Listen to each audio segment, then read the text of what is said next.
You walk into a room. A painting on the wall, the sound of distant laughter, a flickering light, and suddenly, your heart pauses. You've seen this before, but you haven't. You know you haven't. And yet, everything feels familiar. This is déjà vu, that eerie sensation that you're reliving a moment that should be new. It happens suddenly. It disappears just as fast, and it leaves a question behind. What just happened? Why do we get this feeling? What is the brain doing in those strange, silent seconds? And is it just a glitch? Or something more mysterious? Déjà vu is French for already seen. And that's exactly how it feels, like a memory surfacing from nowhere. Except there's no memory. It doesn't last long, just a few seconds. But for many, it's unforgettable. Roughly 60 to 80% of people experience déjà vu at least once in their lives. It's most common between ages 15 and 25 and becomes rarer as we age. Some experience it frequently, others only once. But no one really understands it completely. For centuries, déjà vu was considered a mystical phenomenon, a spiritual echo, a glimpse into another life, a signal from the universe, or a moment where parallel timelines accidentally touched. Even today, some believe it's a sign of reincarnation, that we're recalling events from a past life. Others see it as evidence of multiple realities playing out simultaneously. But science has a different theory. Let's go inside the brain. The human brain is a prediction machine. It constantly processes what we see, hear, feel, and compares it to past experiences. It's always asking, have I seen this before? Does this feel familiar?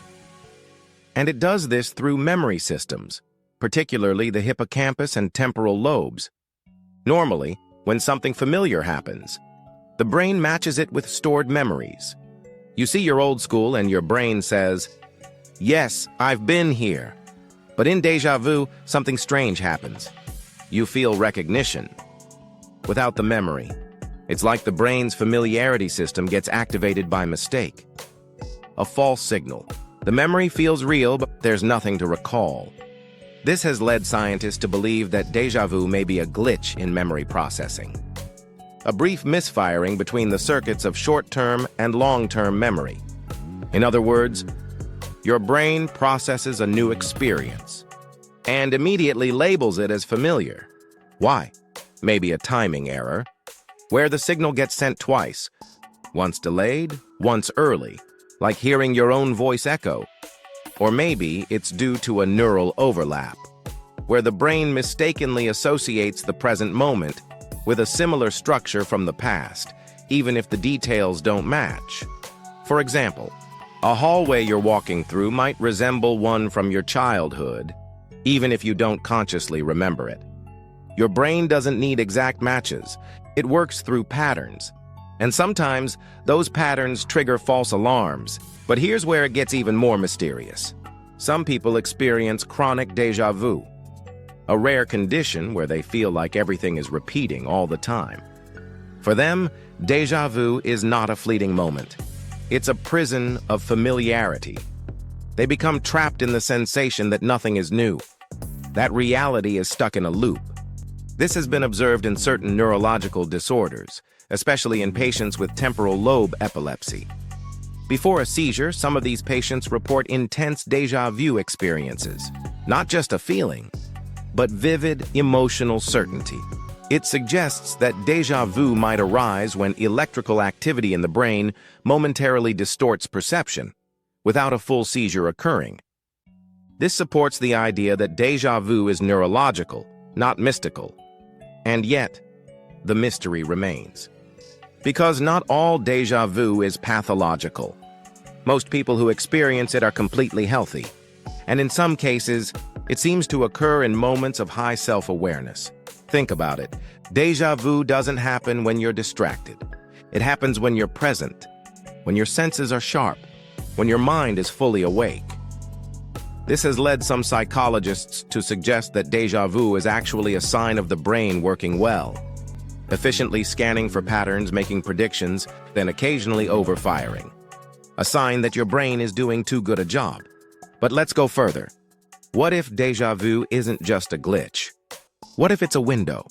A brief moment when consciousness slips between layers of time. Some researchers in quantum cognition have proposed that consciousness may not be strictly linear, that moments might exist in parallel, overlapping slightly. In this model, déjà vu could be a brief alignment between your current awareness and another version of reality. Not science fiction, but a side effect of how the brain collapses experience into memory. It's theoretical, unproven, but fascinating. There's also a dream connection.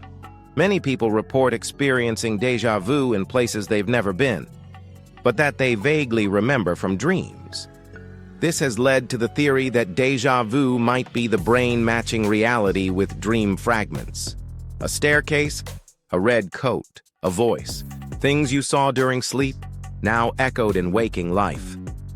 And because dreams don't always form long-term memories, you're left with the feeling of recognition, but not the source.